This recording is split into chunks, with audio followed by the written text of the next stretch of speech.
नमस्कार साथियों, तो माँ सरस्वती की नाम लेकर के हम लोग इस सेशन को स्टार्ट करते हैं और जो कुछ भी चीज़ें दी गई हैं उसको हम लोग जानने का प्रयास करते हैं। ठीक है, जय माँ शारदे का नाम लेते हुए हम लोग स्टार्ट करते हैं सेशन को। चलिए, तो आज हम लोग पढ़ने वाले हैं भूगोल, ज्योग्राफी पढ़ने वाले हैं। ठीक है, क्या पढ़ने वाले हैं? भूगोल यानी ज्योग्राफी। ये क्लास 8 का ज्योग्राफी हमारे पास है और इसको हम लोग पढ़ाने का प्रयास करेंगे। चूँकि शुरू में है तो थोड़ा सा दिक्कत होगा, तो कठिनाई होगी। अगर नहीं समझ में आएगा तो कमेंट बॉक्स में ज़रूर बताइएगा। हम उसके लिए भी काम करने का प्रयास करेंगे। ठीक है, फर्स्ट यूनिट का नाम ही है ज्योग्राफी में, क्लास 8 के फर्स्ट यूनिट का नाम है क्या? फर्स्ट यूनिट का ही नाम है बाबू संसाधन। आखिर संसाधन है क्या? आखिर संसाधन है क्या ना? संसाधन क्या है? यहाँ पर प्रश्न भी दे चुका है कि भाई संसाधन है क्या। तो पढ़ तो रहे वो भूगोल को, लेकिन भूगोल में किन चीज़ों की रिक्वायरमेंट होती है उन सब चीज़ों के बारे में बताया जा रहा है। ठीक है, तो संसाधन आखिर है क्या? तो संसाधन वो चीज़ होती है जो मानवीय आवश्यकताओं को पूरा करता है। जो चीज़ मानव आवश्यकता को पूरा करती हो वे सारी वस्तुएं क्या कहलाती है? संसाधन कहलाती है कि नहीं? कोई भी पदार्थ हो जो मानव की आवश्यकता को पूर्ति कर दे वो क्या कहलाती है? तो वो हमारा संसाधन कहलाती है। ठीक है, अब संसाधन की उपयोगिता क्या होती है? अलग अलग क्षेत्र में संसाधन की उपयोगिता अलग अलग होती है। जैसे कि हम ही कहें कि चलिए ये जो फ़ोन है जिसके कैमरा से ये वीडियो शूट हो रहा है, तो ये एक प्रकार से संसाधन है और इसकी अलग अलग उपयोगिता है। हम इसका उपयोगिता कहाँ कहाँ कर सकते हैं? तो हम गाना सुनने के लिए कर सकते हैं, हम वीडियो शूट करने के लिए कर सकते हैं, हम किसी से बात कर सकते हैं, हम किसी को पढ़ा सकते हैं, हम कहीं हम वीडियो देख करके कुछ पढ़ सकते हैं, लर्न कर सकते हैं। बहुत सारी चीज़ों को करने के लिए इसका हम लोग इस्तेमाल कर सकते हैं। ठीक है, बहुत सारे काम करने के लिए इसका इस्तेमाल हम लोग कर सकते हैं। तो हम लोग पढ़ने वाले हैं क्लास 8 के ज्योग्राफी को। ठीक है, हमारी दुनिया, इस बुक का ही नाम है हमारी दुनिया। देख लीजिए ये बुक है, ये बुक है, इसको देख लीजिए। ठीक है, तो ये बुक को हम लोग पढ़ने वाले हैं और चैप्टर 1 का ही नाम है, यूनिट 1 का नाम है संसाधन। इसको ऐसे देख सकते हैं। ठीक है, दिखाई दे रहा होगा यहाँ पे संसाधन। तो हम लोग इसी को स्टार्ट करने वाले हैं। तो इस ज्योग्राफी को स्टार्ट करने से पहले हम समझ लेते हैं कि आखिर भूगोल है क्या। क्या आप लोग जो किताबों में देखते हो क्या रियल लाइफ में वही भूगोल है? अगर नहीं तो क्या है, रियलिटी क्या है? हम लोग रियल भूगोल को हम लोग लर्न करने का प्रयास करेंगे। अब यहाँ देखो, अब आप यहाँ देख लीजिए, यहाँ पर हम आप पहले ही लिख दिए हैं कि भूगोल यानी ज्योग्राफी। कहाँ से? तो एकदम बेसिक से, एकदम जीरो से, शून्य से हम लेकर चलेंगे आपको। कहाँ से? यहाँ से शून्य से लेकर चलेंगे। ठीक है, जीरो से लेकर चलेंगे। अब ये आपको वीडियो मिलेगा कहाँ? Pi classes bye Pappu sir करके मेरा यूट्यूब चैनल है। आप जाकर के वहाँ यूट्यूब पे सर्च कीजिएगा pi classes bye Pappu sir. ठीक है, तो वहाँ पे आपको देखने को मिलेगा, ये सारी वीडियो वहाँ पे पड़ी रहेगी। अभी ये जो वीडियोस है, ये जो हम लोग पढ़ रहे हैं, ये किसके लिए है? तो ये 6 से लेकर के 12 तक के बच्चों के लिए ये होने वाली है। 6 class, 7th class, 8th class, 9th class, 10th class, 11th class, 12th class, ये सारे बच्चे इसको देख के जाइए, एग्ज़ाम में बैठिए, एग्ज़ाम को फोड़ के आ जाइए। क्योंकि हम खुद एग्ज़ाम दिए हैं, हमारे पास भी 4-5 साल का एक्सपीरियंस है, बहुत अच्छा एक्सपीरियंस है। ठीक है, तो इतना विश्वास कर लीजिए, आप इसको एकदम अच्छा तरीक़ा से पढ़ लीजिए। ठीक है, जो चीज़ें हम बता रहे हैं कुछ लिखने की आवश्यकता नहीं है। बहुत सारे टीचर लोग होते हैं, आते हैं लाइन बाय लाइन फैक्ट्स पढ़ देते हैं। ठीक है, बच्चा को समझ में आया तो भी ठीक है, और ना समझ में आया तो भी ठीक है। ठीक है, बच्चा को समझ में आए तो भी ठीक है और ना समझ में आए तो भी ठीक है। फैक्ट्स पढ़ के रटवा देंगे और उसके बाद आएँगे नोट्स बनवा देंगे और कहेंगे जाओ रटो, याद करो। उससे कुछ नहीं होने वाला। जब तक आप समझ के नहीं पढ़िएगा, समझ डेवलप नहीं कीजिएगा, तब तक कुछ होने वाला नहीं है, तब तक कुछ होने वाला नहीं है। ठीक है, तो आज हम लोग भूगोल को देख लेते हैं, भूगोल एकदम जीरो से देख लेते हैं। ये इंट्रोडक्शन क्लास ही होगा, चलेगा, क्योंकि चैप्टर 1 है, यूनिट 1 है, तो इंट्रोडक्शन क्लास से ही हम लोग स्टार्ट करते हैं। ठीक है, हम क्लास 6 को पढ़ा चुके हैं, क्लास 7 का भी हमने ज्योग्राफी पढ़ा चुका है। अब क्लास 8 की बारी है, क्लास 8 को हम पढ़ा देते हैं। कल हम क्लास 9 का और उसके बाद जैसे-जैसे मतलब कि आगे की क्लासेस होते जाएँगी, हम लोग सारी चीज़ों को कवर करते चले जाएँगे, ठीक है? तो क्लास 8 के ये हमारी दुनिया को पढ़ने से पहले, भूगोल को पढ़ने से पहले हम जानते हैं कि भूगोल है क्या? आपको पता है कि भूगोल क्या है? आपको पता है कि पृथ्वी क्या है? तुमने कभी पृथ्वी को देखा है बाबू? क्या आपने कभी पृथ्वी को देखा है? देखा है तो कहाँ देखा है? देखा है तो कहाँ देखा है? बहुत सारे बच्चे कहेंगे कि सर हमने तो पृथ्वी को देखा है कि एक दीवार होता है ना जी, दीवार वाला जो होता है, 4 कोण का नहीं आता है पेपर वाला, पेपर पे एकदम भारत का नक्शा रहता है ना जी, हम उस पर देखे हैं कि पूरा पृथ्वी का नक्शा बनाया रहता है ना जी, उस पे 7 महाद्वीप का नक्शा बनाया रहता है। हम कहेंगे हाँ भैया तुम तो देख लिए हो जी ना, तो और कहीं देखे हो पृथ्वी को? तो कहेंगे हाँ सर जी देखे नहीं है, कहाँ देखे हैं? तो वो एकदम जो वो फुटबॉल के आकार का होता है, उसको क्या बोलते हैं हम लोग? ग्लोब बोलते हैं ना जी। तो हम लोग ग्लोब पर देखे हैं पृथ्वी को। हम कहेंगे हाँ रियल लाइफ में देखो हो कभी? कहें नहीं सर जी हम टीवी पर देखे हैं। हम कहाँ देखे हैं? टीवी पर देखे हैं। तो टीवी पर देखे हो तो दिखाता है, टीवी पर देखे हो तो टीवी पर दिखाता है कि रामानंद सागर को देखिएगा कभी तो उसमें बताता है कि मैं समय हूँ। क्या बताता है? मैं समय हूँ और ऐसे-ऐसे गोला घूमता रहता है ना जी, पृथ्वी घूमती रहती है। ना? तो आपने वहाँ देखा होगा। बहुत सारे बच्चे कहेंगे सर जी हम तो फ़िल्मों में देखते हैं। हाँ, फ़िल्मों में दिखाया जाता है। क्या रियल लाइफ में देखे हो कभी पृथ्वी को? नहीं ना देखे हो? हम दिखवाएँगे आज। हम आपको दिखवाएँगे कि रियल लाइफ में पृथ्वी क्या होता है। बहुत सारे बच्चे होते हैं, बहुत सारे बच्चों से हमने पूछा कि पढ़ते हो, कुछ समझ में आता है? तो कहा सर जी समझ में तो नहीं आता है लेकिन पढ़ना पड़ता है, क्या करें मजबूरी है। ना? बहुत सारे बच्चों से हमने पूछा, तो कहते हैं समझ में तो नहीं आता लेकिन क्या करें पढ़ना पड़ता है क्योंकि मजबूरी है। नहीं पढ़ेंगे तो जाएँगे कहाँ? क्या करेंगे? पढ़ना पड़ता है। तो इन सब चीज़ों को हमने सोचते हुए हमने ये क्लास स्टार्ट की है। अब देखिए, अब बोर्ड पर भांग-भांग के पढ़ाने से तो अच्छा है ना जी हम यहाँ पे आपको समझा-समझा के बोल रहे हैं। यहाँ पर इतनी चीज़ें जब तुम समझ जाओगे बाबू कि ये सारी चीज़ें आपके लिए इम्पोर्टेंट है, तब आप कुछ भी कर सकते हो। तब आप कुछ भी कर सकते हो। क्योंकि यही सारी चीज़ें जो है आप लोगों को समझना है। बेसिक समझ लीजिएगा, आप आराम से अपने खुद से किताब को पढ़ सकते हैं। हम भी क्या करते हैं, बेसिक समझ चुके हैं, एकदम बढ़िया से हमारा स्ट्रॉन्ग हो चुका है, तो हम क्या करते हैं, किताब को लर्न करते हैं और उसके बाद उसको जितना भी मक्खन मलाई निकलता है, उसको हम रीड करके आप लोगों को समझाने का प्रयास करते हैं। तो चलिए स्टार्ट करते हैं। ये पृथ्वी, ये यूनिवर्स क्या है? कहाँ से इसका शुरुआत हुआ और शुरुआती दौर में ये कैसा था, इसका स्वरूप कैसा था, कैसा इसका स्वरूप चेंज हुआ और आज ये कैसा है, ये सब चीज़ें हम लोग देखने का प्रयास करेंगे, सभी चीज़ों को हम लोग देखने का प्रयास करेंगे, ठीक है? तो चलिए, सबसे पहले एक वैज्ञानिक है जिसका नाम था लेमेत्रे। क्या था? एक वैज्ञानिक है जिनका नाम था लेमेत्रे। उन्होंने बताया कि भैया ये जो पृथ्वी है ना, पृथ्वी बहुत सारे वैज्ञानिक हैं, केवल वही नहीं है, बहुत सारे वैज्ञानिक हैं जो अपने-अपने हिसाब से कुछ तर्क रखें और कि भैया इस प्रकार से पृथ्वी का ये पूरे यूनिवर्स का निर्माण हुआ, विस्तार हुआ और आज हो रहा है। तो उससे क्रॉस क्वेश्चन किया गया तो सारे लोग फँसते चले गए। उसी में एक व्यक्ति हैं जिनका नाम था लेमैत्रे, उन्होंने बताया कि देखिए भैया हमको पता चल गया कि पृथ्वी का निर्माण, ये पूरे सौरमंडल का निर्माण, ये पूरे यूनिवर्स का निर्माण कैसे हुआ था। तो उनसे पूछा गया कि बता दो भैया, जब तुमको पता चल गया है तो तुम ही बता दो ना।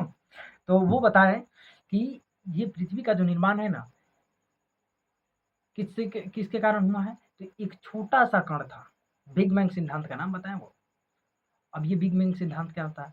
देखिए बिग बैंग सिद्धांत, ये उन्होंने बताया कि एक छोटा-सा कण था, एक सिंगल एटम था, ठीक है? एक छोटा-सा, बहुत छोटा-सा, उस बहुत छोटा-सा था, एकदम महीन, ना? उसपे ना अनंत प्रेशर पड़ रहा था। अनंत कहने का मतलब बहुत ज़्यादा, मतलब जिसका कोई अंत नहीं हो, अनंत प्रेशर पड़ रहा था। अनंत प्रेशर पड़ रहा था जिसके कारण उसपे अनंत ऊर्जा था, अनंत एनर्जी था, ना? अनंत ऊर्जा था यानी कि अनंत एनर्जी था, जिसके कारण उसमें क्या होता है ब्लास्ट होता है। उसमें क्या होता है उस एक कण में, सिंगल कण में क्या होता है ब्लास्ट होता है और वो ब्लास्ट कहाँ होता है? अंतरिक्ष अनंत में होता है। वो ब्लास्ट कहाँ होता है? अनंत में होता है। जिससे आकाशगंगा का निर्माण होता है। आप कहिएगा सर जी आकाशगंगा होता आखिर कैसा है? देखिए आकाशगंगा ऐसा होता है, आकाशगंगा ऐसा होता है, आकाशगंगा कैसा होता है?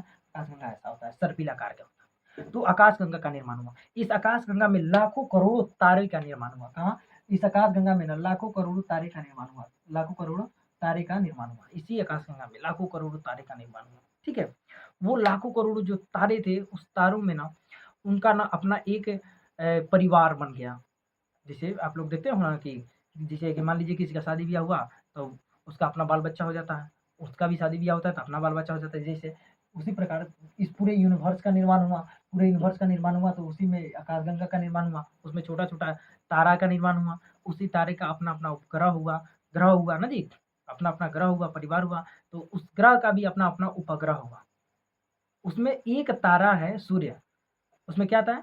एक तारा सूर्य है जिसका अपना एक सौर मंडल है, जिसका क्या है अपना? जिसका अपना एक सौर मंडल है।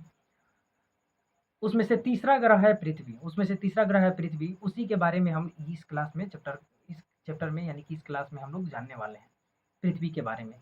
हमारी दुनिया यानी कि हमारी पृथ्वी, इसके बारे में हम लोग जानने का प्रयास करने वाले हैं, ठीक है? तो इस प्रकार से जो शुरुआती पृथ्वी था, जब मतलब कि लगभग आज से लगभग साढ़े साढ़े 4 बिलियन, साढ़े 4 अरब वर्ष पहले इस पृथ्वी का निर्माण हुआ था। क्या हुआ था? इस पृथ्वी का निर्माण हुआ था लगभग कितना? 4 अरब वर्ष पहले। कितना? 4 अरब वर्ष पहले इस पृथ्वी का जब निर्माण हुआ, जब 4 अरब वर्ष पहले इस पृथ्वी का निर्माण हुआ, तो ये पृथ्वी कैसी थी?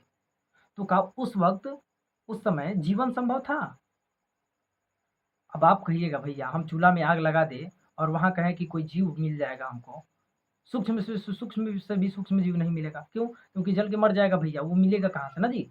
वही है, वही बातें हैं, समझने की चीज़ें हैं। तो आग में चीज़ें नहीं मिला करती हैं। आग में आपको कोई मनुष्य या फिर कोई भी जीव-जंतु नहीं मिलने देखने को मिलेगा। क्यों? क्योंकि आग है भई, जल के मर जाएगा ना जी। तो शुरुआती पृथ्वी क्या था? आग का गोला था, इसलिए जीवन संभव नहीं था। धीरे-धीरे क्या हुआ? पृथ्वी ठंडा होने लगा। धीरे-धीरे पृथ्वी ठंडा होने लगा। पृथ्वी पर परतों का निर्माण होना स्टार्ट हो चुका। धीरे-धीरे पृथ्वी ठंडा होने लगा और पृथ्वी पर परतों का निर्माण होना स्टार्ट हुआ। हम आपको आगे बताएँगे कि पृथ्वी में 3 लेयर हैं। पृथ्वी में कितने लेयर हैं? पृथ्वी में 3 लेयर हैं, ठीक है ना? तीनों लेयर को हम लोग अलग-अलग नाम से जानते हैं, ठीक है? सबसे जो केंद्र में है, सबसे कोर में है, उसका नाम है कोर। हम लोग उसी को बोलते हैं केंद्रक, ठीक है? बीच में जो है, बीच में उसी को हम लोग बोलते हैं मेंटल, उसी को हम लोग बोलते हैं मेंटल, ठीक है ना? और सबसे ऊपरी जो लेयर है उसको हम लोग बोलते हैं क्रस्ट यानी भूपर्पट्टी बोल देते हैं, ठीक है? तो शुरुआती दौर में जब पृथ्वी गर्म आग का गोला था, तो उस समय जितने भी भारी तत्व थे वो सेंटर में चले गए, कोर में। जैसे लोहा हो गया, निकल हो गया, ये सारी चीज़ें ना जी, कोर में चले गए। और जितने भी हल्के एलिमेंट्स थे वो कहाँ? सतह पे आ गए। यानी कि कहाँ पे? भूपर्पट्टी क्रस्ट वाले एरिया में आ गए ना जी, वहाँ पर आ गए। धीरे-धीरे पृथ्वी ठंडा होने लगा, पृथ्वी के 3 लेयर में पृथ्वी विभाजित हो गया, ठीक है? अब जब 3 लेयर में पृथ्वी विभाजित हो गया, अब पृथ्वी धीरे-धीरे ठंडा हुआ तो कैसे हुआ? ये भी तो प्रश्न बन सकता है ना कि भैया पृथ्वी ठंडा होने का जो क्रम है, वो कैसे आया? पृथ्वी आखिर ठंडा हुआ तो कैसे हुआ? हमको ये बता दीजिए, हमको ये जानना है। हाँ, ये ये प्रश्न है, ये प्रश्न है और ये प्रश्न करना भी चाहिए। हालाँकि कोई बच्चा प्रश्न ये करता नहीं है, कोई बच्चा नहीं करता है। कौन करता है? बताइए हमको। कोई करता है जी? कोई नहीं करता है। काहे नहीं करते हो? क्योंकि तुमको बताया नहीं गया है कि भैया प्रश्न भी करना होता है। तुमको प्रश्न करना सिखाया ही नहीं गया है, तो तुम करोगे कहाँ से? बताओ, अगर प्रश्न करना कोई सिखाएगा तब तो करोगे, हम सिखाएँगे। टेंशन मत लो, यूँ ही नहीं छोड़ देंगे हम आपको। हम आपको छोड़ने वाले नहीं हैं, हम आपको सिखाएँगे प्रश्न करना। अब हम हर एक बच्चा को बोलते हैं कि तुम प्रश्न करो, हर एक टीचर से प्रश्न करो। हाँ, कोई दिक्कत नहीं है, आप प्रश्न कीजिए। ये प्रश्न कीजिएगा तभी उसका उत्तर मिलेगा और आपका नॉलेज बढ़ेगा, ठीक है? तो यहाँ पर ये प्रश्न उठा कि भैया ये पृथ्वी जो है ठंडा हुआ कैसे? ये तो गर्म आग का गोला है, तो ये ठंडा कैसे हो गया? हाँ, जो गर्म आग का गोला था, वहाँ से जो जलवाष्प निकल रहा था, वहाँ पे जो भाप निकल रहा था, अलग-अलग गैसेज़ निकल रही थी, वो क्या की? संघनन की क्रिया की बाबू, फोटो संघनन की क्रिया की। और वो संघनन की क्रिया क्या करती? वहाँ से ए एक एक गैस निकला जिसका नाम था क्या? हाइड्रोजन। क्या नाम था उसका? हाइड्रोजन, प्रथम गैस था। एक हाइड्रोजन मिलकर हीलियम का निर्माण कर दिया, एनर्जी का निर्माण कर दिया, ठीक है? उसी प्रकार के बहुत सारे गैसेज़ निकले उसमें से, ठीक है? और जलवाष्प का निर्माण किया और वहाँ ऊपर जाकर के वहाँ पे बादल बनाया और बादल लाखों, करोड़ों वर्षों तक, अरबों वर्षों तक लगातार बारिश होता रहा। तो जब बारिश होता रहा बाबू लगातार लाखों, करोड़ों वर्षों तक, तो पानी जाएगा कहाँ? पानी आखिर जाएगा कहाँ? जो पृथ्वी आप लोग देखते हैं कि ग्लोब में गोल रहता है, तो क्या उस हकीकत में गोल रहता है? नहीं। कहीं ऊँचा ज़्यादा रहता है, तो कहीं बहुत ज़्यादा नीचा हो जाता है, बहुत ज़्यादा खाल रहता है ना जी। तो जितना गड्ढा टाइप के एरिया जो था, उसमें पानी जो क्या हुआ, लाखों करोड़ों वर्षों तक बरसा, तो उसमें पानी जाके इकट्ठा हो गया, जमा हो गया। उसी को हम लोग बोल देते हैं क्या? महासागर बोल देते हैं। उसी को हम लोग महासागर बोल देते हैं। और जो एरिया बच गया, जो सूखा एरिया बच गया, उसी को हम लोग बोल देते हैं महाद्वीप बोल देते हैं। ठीक है? जहाँ पे हम लोग रह रहे हैं, पेड़-पौधा है, नदी है, झील है, झरना है, समंदर है। समंदर भी ये यही क्रस्ट पर ही है बाबू। समंदर भी कहाँ है? पृथ्वी के ऊपरी लेयर पर ही है, जिसको हम लोग भूपर्पट्टी यानी कि क्रस्ट बोलते हैं। ठीक है? तो ये सारी चीज़ें समझने की चीज़ें होती हैं। हालाँकि कोई ना समझ आए, कोई ना बताए, तो ये अलग की चीज़ हो जाती है। ठीक है? हालाँकि हम सबको बताते हैं, सबको समझाते हैं। ठीक है? हम सबको समझाने का प्रयास करते हैं। तो इस प्रकार आपने देख लिया कि महासागर का निर्माण धीरे-धीरे कैसे हुआ। लाखों करोड़ों वर्षों तक बारिश हुआ, वो बारिश गड्ढे में इकट्ठा हो गया ना जी, उससे महासागर का निर्माण हो गया। फिर महासागर में ही एक कोशिकीय जीव उत्पन्न हुए, जिसका नाम क्या था? ग्रीन एल्गी, यानी कि शैवाल। एक कोशिकीय शैवाल का जन्म हुआ, जो क्या करता था? प्रकाश संश्लेषण की क्रिया करके वातावरण में ऑक्सीजन को मुक्त करता था। वातावरण में ऑक्सीजन को मुक्त करता था, जिससे जिससे जीव उत्पन्न हो सकते थे। ऑक्सीजन की सहायता से जीव उत्पन्न होने लगे धीरे-धीरे। वायुमंडल का विकास होना स्टार्ट हो गया और आज आप वर्तमान वायुमंडल को देख सकते हैं। आज आप वर्तमान वायुमंडल को देख सकते हैं। तो ये सारी चीज़ें हैं बाबू, ये सारी एकदम से ये फैक्ट्स हैं, इसको रटना नहीं है। ठीक है? रिवीजन करवा देते हैं, थोड़ा-सा समझ जाइएगा। रिवीजन करवा देते हैं, समझ जाइएगा। अच्छा से नहीं समझ पाइएगा तो मेरा दोष मत दीजिएगा कि नहीं समझाया सर, आप तो समझाते रह गए, हमको समझ में नहीं आया का। ठीक है? देखिए, एक वैज्ञानिक आया, लेमैत्रे। उन्होंने बताया कि आज से लगभग 13.8 बिलियन वर्ष पहले, लगभग 14 अरब वर्ष पहले पूरे ब्रह्मांड में एक सिंगल कण था। उसमें क्या हुआ? बहुत छोटा कण था, बहुत छोटा और बहुत गर्म था। बहुत छोटा था, बहुत गर्म था ना जी, और बहुत सघन था। उस पे अनलिमिटेड प्रेशर पड़ रहा था। अचानक उसमें 2 जोरदार ब्लास्ट हुआ। अचानक जोरदार विस्फोट हुआ, ब्लास्ट हुआ ना, उसके कण क्या हो गए? चितर गए। पूरे अंतरिक्ष में उसके कण क्या हो गए? चितर गए। जिसके कारण क्या हुआ? अंतरिक्ष यानी स्पेस का निर्माण हुआ। क्या हुआ? अंतरिक्ष यानी कि स्पेस का निर्माण हुआ। ठीक है? अंतरिक्ष यानी कि स्पेस का निर्माण हुआ। वही समय था जहां से समय का शुरुआत हुआ। अगर आपसे कोई पूछ दे क्वेश्चन में कि बताइए समय का शुरुआत कब और कहाँ से हुआ था, कैसे हुआ था, तो क्या बताओगे? हमारा ये वीडियो देखकर चले जाना, कोई दिक्कत नहीं होगा। बता देना कि हाँ भैया, आज से लगभग 14 अरब साल पहले अंतरिक्ष में, स्पेस में क्या हुआ था? एक छोटा सा सिंगल कण था ब्रह्मांड में, एक ही कण था जिसमें विस्फोट हुआ था, और वहीं से अंतरिक्ष यानी स्पेस बना था, और वहीं से समय का शुरुआत हुआ था। आराम से बता ले जाओगे। ये कोई रटने की चीज़ है या कोई थ्योरी लिख करके याद करने की चीज़ थोड़ी है, समझने का चीज़ है, समझो। ठीक है? समय का शुरुआत हुआ ऊर्जा और पदार्थ, ऊर्जा और पदार्थ एक दूसरे के, ऊर्जा और जो पदार्थ थे, जितने भी ऊर्जा थे वो पदार्थ में कन्वर्ट होने लगे, और जितने पदार्थ थे वो ऊर्जा में कन्वर्ट होने लगे। ठीक है? इससे बना आकाशगंगा। इससे क्या बना? इससे आकाशगंगा का निर्माण हुआ, जिसमें लाखों करोड़ों अरबों तारे हैं, जिसमें लाखों